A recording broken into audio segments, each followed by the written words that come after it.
Bonjour à tous et bienvenue dans H2H24. Aujourd'hui, nous allons parler des 7 couleurs de l'hydrogène. Tout d'abord, rappelons que l'hydrogène est un gaz inodore, incolore et sans saveur. Mais sa production n'est pas neutre en termes visuels ou environnementaux. C'est donc pourquoi des couleurs permettent de distinguer les sources de production de l'hydrogène. On retrouve le gris, le bleu, le turquoise, le brun, le noir, le jaune ou encore le vert. Pour en parler, nous retrouvons Laurent Meillot. Bonjour Laurent. Bonjour Marion. Alors Laurent, quelle couleur pour quelle production? Expliquez-nous tout. Alors, on va commencer d'abord par le plus sale. Aujourd'hui, 95% de l'hydrogène qui est produit dans le monde, c'est l'hydrogène gris qui vient en fait des hydrocarbures et en particulier du gaz naturel. Alors, bien sûr, c'est un procédé qui génère beaucoup de CO2, de gaz à effet de serre, et c'est absolument ce qu'on veut éviter. L'hydrogène gris, en un mot, c'est quoi? C'est en fait du vaporeformage de méthane, de gaz naturel, et on extrait en fait un gaz à l'issue de cette opération qui a du CO2 et de l'hydrogène et on essaie de séparer les deux. Ça, c'est l'hydrogène gris. Et il y a encore plus sale, il y a ce qu'on appelle l'hydrogène brun, voire l'hydrogène noir. Et là, c'est à partir en fait de charbon. Ça, c'est l'hydrogène noir, c'est vraiment le procédé le plus polluant. Et l'hydrogène brun, c'est à partir de lignite. C'est une variété de charbon un petit peu light. Et c'est ce que font par exemple les Australiens qui gazéifient ce charbon et qui en font de l'hydrogène et qui ensuite le transportent par bateau pour desservir des marchés comme par exemple le Japon. Donc ça, c'est vraiment le monde d'avant, c'est ce qu'on veut éviter, l'hydrogène sale. Il y a Donc, l'hydrogène un peu moins sale, on va dire intermédiaire, c'est l'hydrogène bleu. Autrement dit, on part toujours du gaz naturel, mais par contre, on essaie de séquestrer le CO2 qui est issu de cette opération. Il y a un premier stade qui consiste en fait à le mettre sous terre. On l'injecte, si vous voulez, dans des champs de gaz ou de pétrole.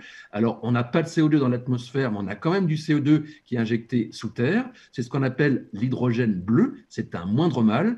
Et il y a l'hydrogène encore plus vertueux qu'on appelle turquoise, où là, par exemple, le CO2, au lieu qu'on le mette en sous-sol, on va l'extraire, le liquéfier et le recombiner pour faire d'autres produits. C'est ce que, par exemple, arrive à faire un opérateur comme Air Liquide. Et la meilleure des solutions, c'est ce qu'on appelle l'hydrogène renouvelable, décarboné. Comment on fait? Eh bien, avec de l'eau et l'électricité, on fabrique de l'hydrogène.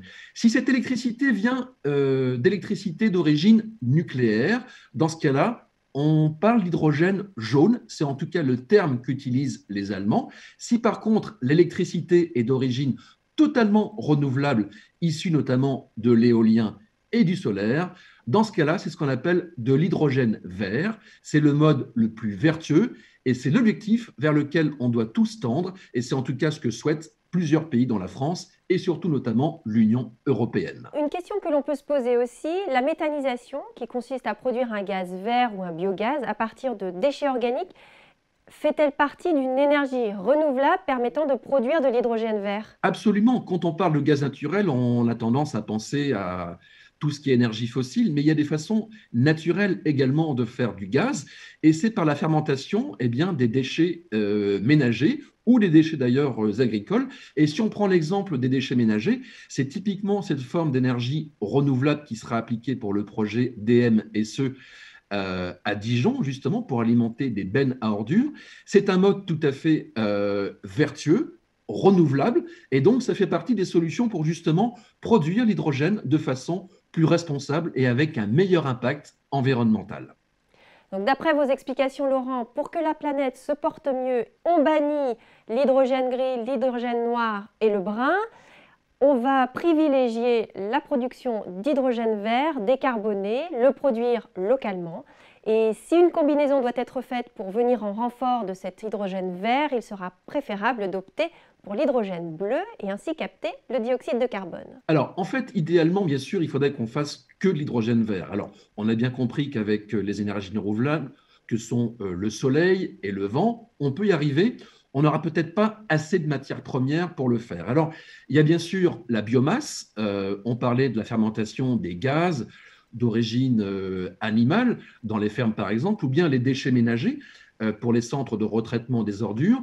Et il y a aussi le bois qui permet, si vous voulez, par thermolyse, on chauffe le bois et on obtient du gaz de synthèse où on peut extraire de l'hydrogène. C'est une façon de faire. Mais très vraisemblablement, on aura certainement des modes combinés entre le vert et le bleu pour avoir un hydrogène qui soit en tout cas plus vertueux. C'est aussi pour des questions de coût, car produire de l'hydrogène vert, ça coûte plus cher malheureusement que l'hydrogène gris. Alors, on va arriver progressivement, bien sûr, à changer le process, la façon dont on fabrique l'hydrogène. Tout ça va prendre du temps, mais en tout cas, en ayant à la fois du bleu et du vert, on évite surtout de rejeter du CO2 dans l'atmosphère, et ça, c'est bien mieux par rapport au réchauffement climatique. Et très récemment, dans la presse aussi, on a pu entendre et lire que le chanvre pouvait être une source de production pour l'hydrogène. C'est exact, c'est notamment quelque chose qui est développé dans le département de la Sarthe. Il se trouve que c'est une plante qui poussait ancestralement dans ce département. Et il y a effectivement un opérateur d'énergie qui s'appelle Keros, qui a décidé de réhabiliter cette plante et qui, justement, par gazéification également, on parle bien de la biomasse, eh bien, à partir de chanvre, on peut effectivement obtenir de l'hydrogène. Ce qui est formidable, en fait, dans l'hydrogène, c'est qu'on en trouve partout sur Terre, pas à l'état naturel, malheureusement, ou très peu, mais en tout cas, on peut l'extraire de plusieurs molécules. Et ce qui est très bien, c'est qu'en s'inspirant de la nature, on peut effectivement, à partir du bois, du chanvre, ou du gaz produit donc par des déjections animales, par exemple, et aussi par des déchets ménagers, on peut donc fabriquer l'hydrogène de façon plus vertueuse. Alors, ce n'est pas forcément de l'hydrogène vert à partir de l'éolien et du solaire, mais en tout cas, il existe plein d'autres façons et beaucoup plus respectueuses de l'environnement.